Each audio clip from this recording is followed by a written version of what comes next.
So hello, I am the Alchemist, and in today's episode I kind of thought I'd go over how to use certain characters. And the first character that I kind of wanted to show everyone how to use is Aniken, because yes, he's really good, and yes, he's really powerful in this game, and his moveset is just incredible. But I want to point out something kind of funny in this video. So you guys just saw that there, the guy who had the mole skin. Yeah, I don't know what the heck. I feel like this guy was a camper because he was terrible. He just kept dying, so I think he camped to get all those kills, or must have just no life because, like, my gosh. But yeah, Anakin is a really amazing character just because he can pull people forward, and then his blast ability staggers your opponents, and then there's just so many different combinations of how you can use his abilities to be great when you're playing.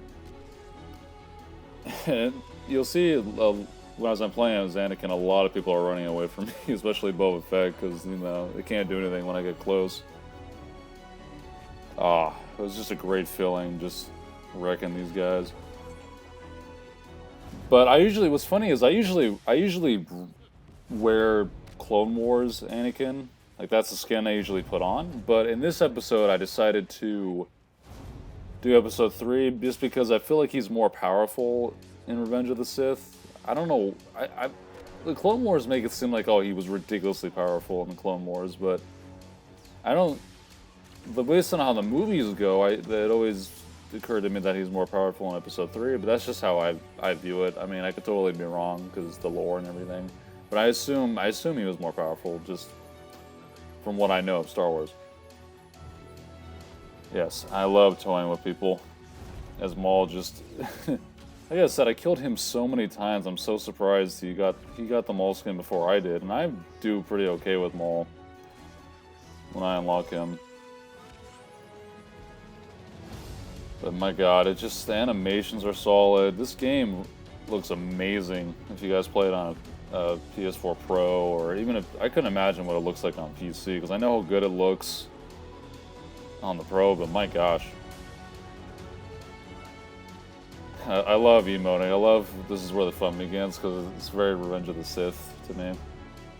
You know, episode 3. But yeah, that's what you want to do. Now, his R1 ability that you see on the bottom right-hand corner of the screen, that ability is used for when someone's blocking you and you can't really break through it. You want to use the R1 because it's called Passionate Strike, and it's basically a forceful strike that knocks over their guard, which is pretty cool if you ask me. And it's just watching this footage over, it's like that was the only way Maul was able to get to me, is by using that choke ability.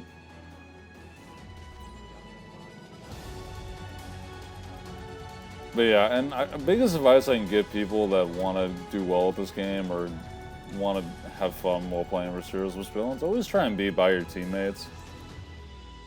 Unless you're playing as a Jedi and there's like a guy with a, like, let's say someone's playing as Han or Lando or any character that uses a gun, I would charge him. But unless, you know, like Boba Fett always charge, because he's not powerful enough to kill you right away unless you're like low health or something. But another thing that people don't seem to take advantage of is, one, his special ability, which happens when it charges up. I thought that was going to kill her right there, but it totally did not, which is a bummer, because I thought it was fantastic. And another reason guys wanted to make this video is because I thought it'd be kind of cool just kind of to say thank you to Battlefront 2, because as a massive Star Wars fan, and I'm sure many of you guys that are watching this are Star Wars fans, I really appreciated what they did. Like, I never thought in a million years I would see Anakin in a Battlefront game, because, you know, he's Darth Vader. It's like, oh, you know, we don't even want to acknowledge Anakin Skywalker. At least that's how I always felt about Disney Star Wars. I've been hearing some very good news on YouTube from other YouTubers saying that Andy Christensen's going to be in, you know, this new Star Wars series, so that's pretty exciting. And I heard he's also going to play Anakin in the Kenobi series, which I'm not 100% sure on, but I did hear a lot of people saying that, so I think it might be true. But yeah, the whole force pull like you just saw me do there, that's really useful to do, especially when there's like a crowd of people fighting and say you just died and you can kind of see them do the pull ability because one, they don't know you're there, and two, you can, it's like a sneak attack. So it's very cool to play as Anakin. I love Anakin's feel. I love his how much damage he does, how his swings just look really cool. The only one I think would have better is Count Dooku, but that's just me.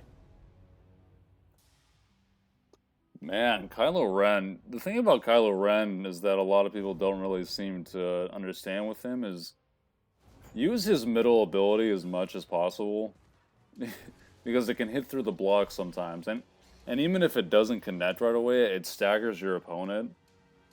And you'll see that a lot during this Heroes vs. Villains match. Like, I abused the heck out of his middle ability. And what's awesome is if you catch him off guard, you can just freeze him and do massive amounts of damage. Now, for those of you guys that have seen my lightsaber video, you guys will know that I do have Kylo Ren's effects lightsaber, the Black Series one.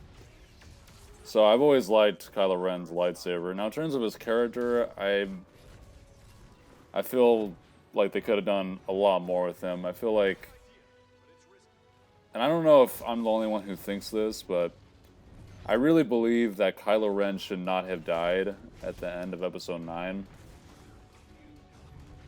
And I also think that wouldn't it have been kind of cool if if someone were to die? It would make, in my opinion, it would have made more sense for Rey to die, as people seem to be more attached to Rey than they do Kylo.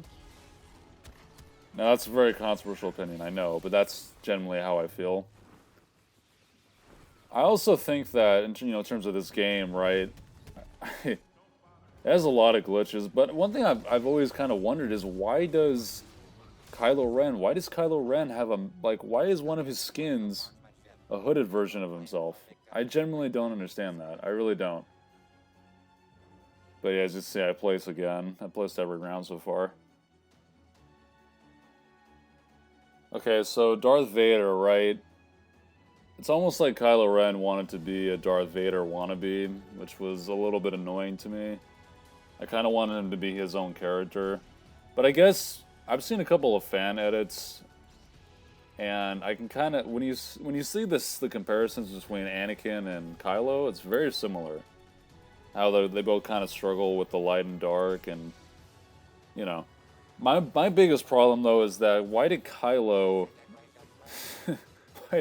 why didn't we see his turn to the dark side? I think that would have been a little bit cooler rather than like him just he's on the dark side. I don't know. I think Disney tried to make a villain that they tried to make more impressionable than Darth Vader. But it just sounded like he was kind of obsessing over Darth Vader, and it kind of ruined it for me, to be honest with you. But in terms of like this game as Darth Vader, his ability to just take a ton of damage and still be fine, and plus his his health regeneration ability is pretty sick as well. I love force choking people, and then once you get them in a grip, I love to throw my lightsaber to do more damage. Most of the time, if you can catch them when they've taken some damage, you can almost kill them. And then you can just finish them off because they'll be so staggered. And even if they dodge or something, like you'll see here, Phasma used her stun turn thing, and I was able to finish off Luke. And I should have finished Han there, but Phasma stole my kill because she did that the entire time in this match. But yeah, I love... okay, this is a big issue, guys, that I had seen, and I'm not really sure if DICE is aware of this, but the balance between blaster damage and lightsaber damage, I think, is scaled way too high in favor of blaster damage, because for some reason they thought it would be a good idea to have Han, if he gets like hit or something during his shoulder charge, that he could just do it again right after. And it happened to me way too much. Like, I would dodge out of the way of it, and like I guess I hit him or something, and he was able to do it again. Like, I have footage, like I will show you guys it very soon, but it just was so weird. Like, and I think it's right here actually. Like, he kept doing it. I mean, no, like he shouldn't be able. Like, it's almost like he was hacking the game. It was really weird. But yeah, like Darth Vader is just so fun to use, man. Like I never really used him too much because, you know, when you're a noob, you don't really know how to use a slow character. But once I figured him out, it was really, really cool, and I enjoyed so much of it. Because I love Vader's lightsaber too. I do plan on getting that effects lightsaber at some point. Maybe I'll make a part 2. We'll see. But you know how weird it must be for a young Obi-Wan to fight Darth Vader? That's pretty cool. And yeah, I love just toying with. Here's what I was talking about, guys, with the whole throw your lightsaber. As you see in the bottom left-hand corner, I couldn't do it at the time. Otherwise, I would have done it exactly like that. But this that's why it's always good to be next to your teammates, because I only won that because of Phasma's blaster stun cannon, or whatever you want to call it, mount. This wasn't I killed him, but I like to say I should get credit for that kill with Obi-Wan, not an assist, but you know, that's how the cookie crumbles sometimes.